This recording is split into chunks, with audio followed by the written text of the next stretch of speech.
জন্মদিন তাৎপর্যপূর্ণ তখনই হবে আমার জন্মের ফলে যদি আমরা যদি দুনিয়াতে সেই ইবলিসকে পরাজিত করে আল্লাহর বিজয় করতে পারি, তবে আমাদের জন্মটা সার্থক হবে।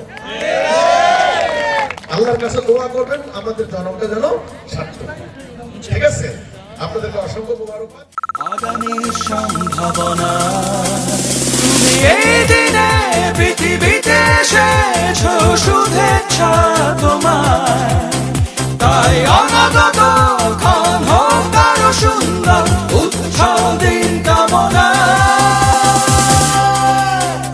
আজ জন্ম